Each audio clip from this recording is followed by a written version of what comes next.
Welcome to Walk with Elias. I am your host, Elias J. Williams, and I want to discuss three thoughts that I have on the George Floyd protests that are currently sweeping our nation. People are fearful, people are scared, people are tired, people are angry, people are upset. And this is what takes place due to that. So let's have a discussion. Take a walk with me. We need to stop forcing people to take sides. That's number one. Cops are allies when they benefit us, whenever they stop you and they give you a ticket for seatbelt instead of speeding, they're your allies. Devils when they don't. And that sounds exactly the way white people see black people. If they can use us, we're good. If they can't, then they lump us all in with other black people as being a problem. Do you not see the inherent issue with grouping? When you look at the protests that are taking part, I've seen plenty of people say that the protests have been peaceful, but we're getting shot at. But when you look deeper into the protests, you see that there are people looting here. There are people peacefully protesting here. There are people trying to film the protests there. But because of the looting that's going here, the ones that are peacefully protesting are getting shot at. That's what happens when you group. So inherently, grouping is a problem. It also forces people to take sides. You're either on the side of all cops are bad or you're defending them. Nobody wants to work the gray area in between. Here's the gray area. 20% of cops are good. 20% of cops are bad. 60% are impressionable individuals that want to do a job and are more likely to go along with whatever the 20% cop is doing.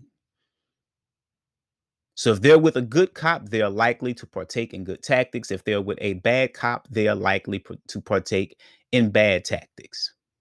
The problem is that we expect cops to govern other cops, and that's just not possible. You know why? Because that's not their job.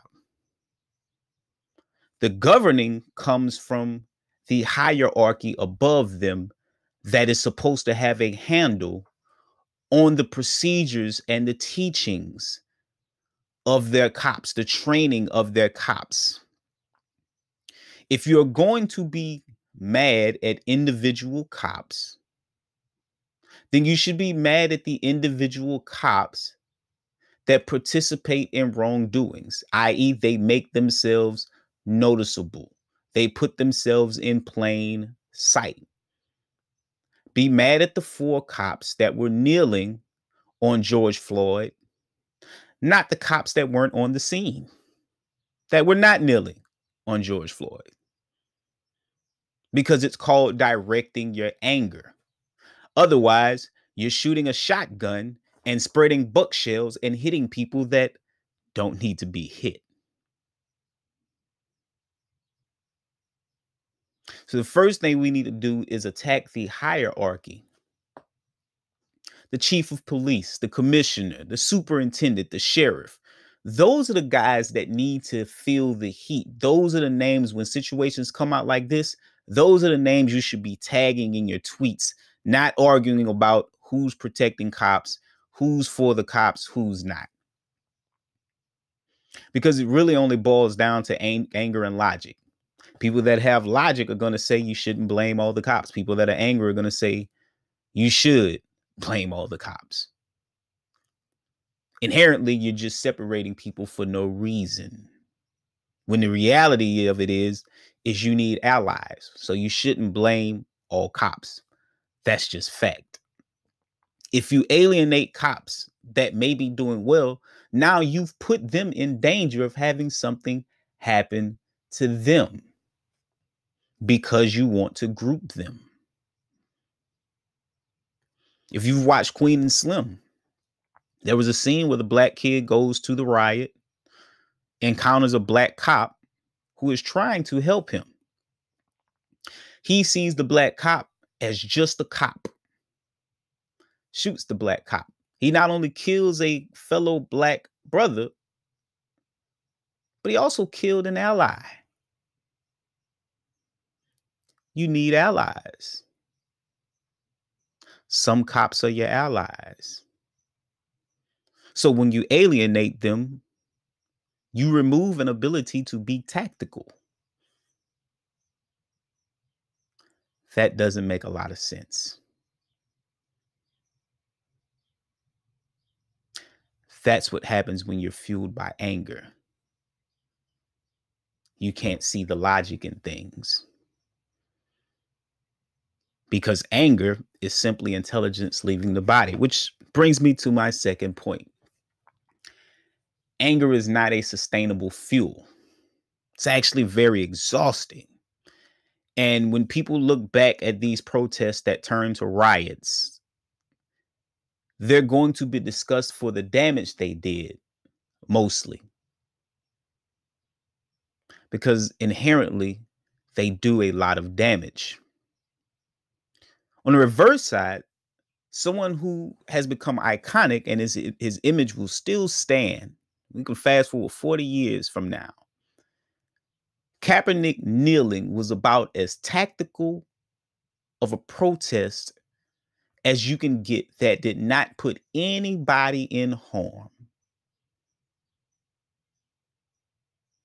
He didn't do anything that required any type of harm to be done. And yet we can continue to use the image of him kneeling, the reason he kneeled, as something positive that fuels everything. And it required no buildings to get burned down. It required nobody to say anything angry.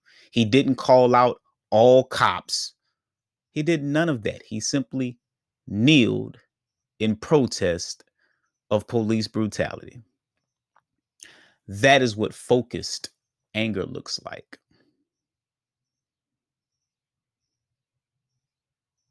That is what a tactical, strategic approach looks like. I am going to say right now that the fact that in history we have done over 80 years of protesting, and here we are 80 years later still protesting. It's about time that we start changing our tactics, changing our approach. Because the protesting inherently, if you go through history, it's put us in more danger because they can be infiltrated. They can be sabotaged. We can't walk up to the state capitol with guns. We're likely to get shot. So shouldn't we be adopting our methods that don't put more Black people in danger, which is technically what these protests end up doing? Because these protests are fueled by anger, have we thought about the elders that can no longer shop at the places that are being destroyed? You know, they go to these certain places to get their medicine, to get their living supplies. You're burning it down. The Black businesses that are getting destroyed, the very things that we're supposed to be protesting for, how they're again turning into riots. And then those riots allow the cops or the National Guard to be brought in and curfews to be set. And once this happens, now you're at even bigger stage of being able to be shot and them having a reason to do it. See, real leaders try to minimize the casualties. If you can be shot for riding while Black, just being Black, walking while Black, smoking while Black, you can damn sure be shot for riding while Black. So you just shot your chances of being annihilated up to about 80% by participating in a riot. What about the fact that COVID is still around? Sure, the narrative has completely changed, but COVID still exists. Has anybody thought about the fact that they're going to these riots? Sure, people are wearing masks, but the mask is protecting your fumes from getting out or your mist from getting out, but it doesn't protect what's going out from you or what's coming in to you, especially if you don't have the right mask on. So has anybody thought about the fact that they should immediately 14-day quarantine after these? Because not everybody is going to follow the rules of wearing masks. Most people are going to slide them down while talking, which leaves a mist in the air, which means you can still breathe that in or open or pull down your mask or touch that later. What about you're going to go home to your families after this? Are you even considering the danger that you're putting everyone else in the community in during these times? Probably not, because you're angry. And that is why unfocused anger becomes more of a problem than a solution. I saw one guy say, some of y'all would say why we burning down the plantation during slavery. Well, first off, no one would say that because no one would actually stay on an overrun plantation because you're still in the South. They just come and kill you. It'd be a death sentence. So you wouldn't care about ransacking the plantation because you're probably going to go north once you've overrun it. The inherent problem with burning down stores and places in your community is that you're not leaving the community. So you're shitting in your own pen. That's no good.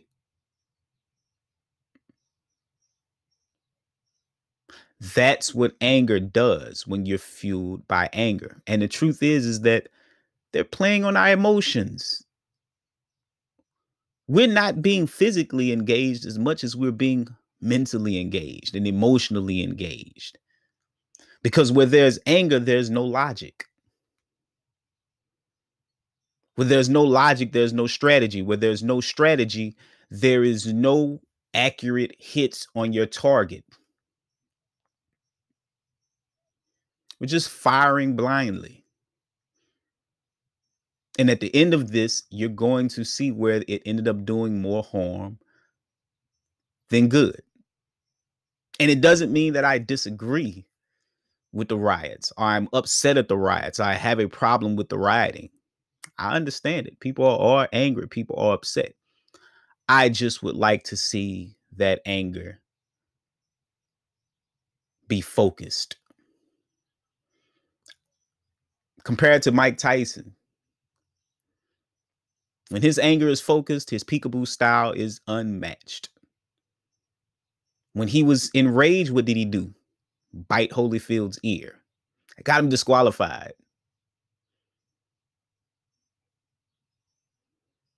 Right now, we're just biting ears. And it looks bad. Feels good in the moment. He just kept headbutting me and nobody said anything. See the logic? So I just bit him. And it felt good. But I'm pretty sure if Mike could rewind the time, he probably wouldn't have bit him. Because he lost himself in that moment. And that's what happens when you're angry. When you're fueled by anger. You lose yourself in the moment. Finally, my third point. I've seen where people are getting these small victories. The rioting got him arrested quick. Did it?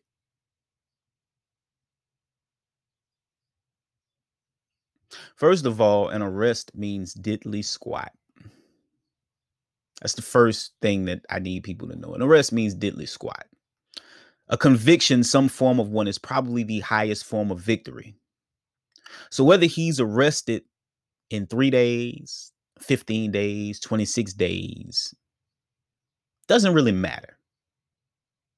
You still got to wait on the conviction to see if you're going to get an actual victory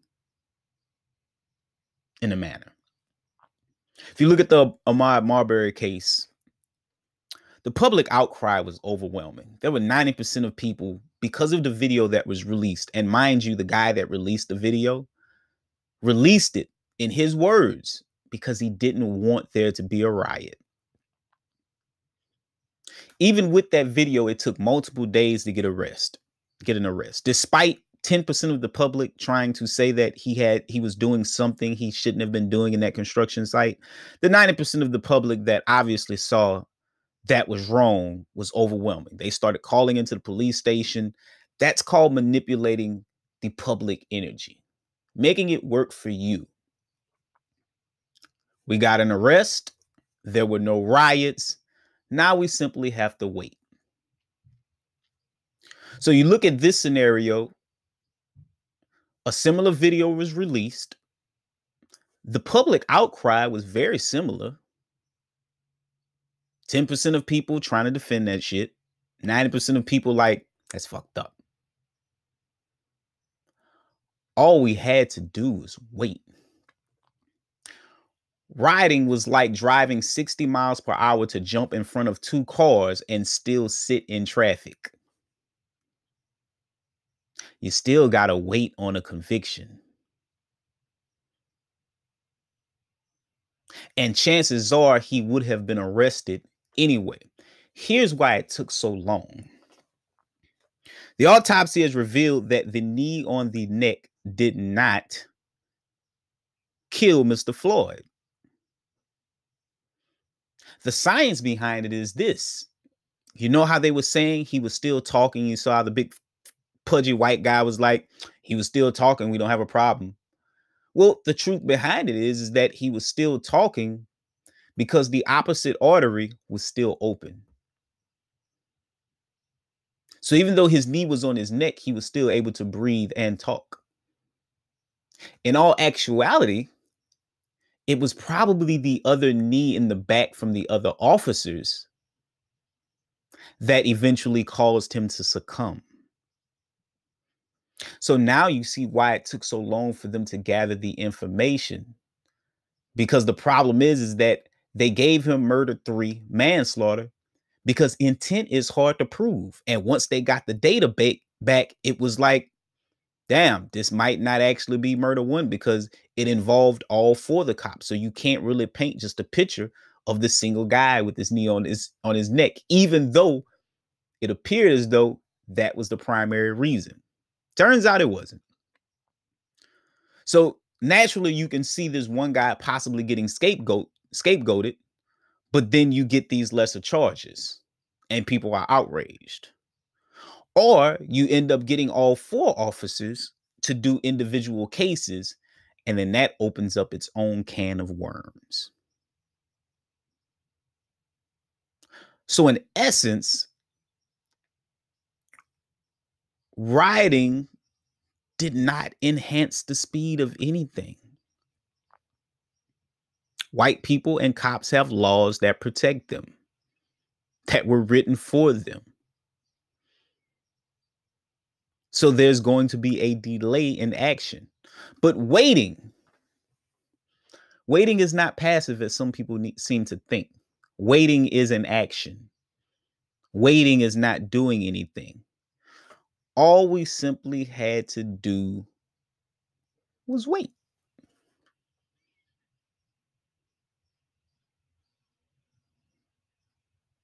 That's crazy, right?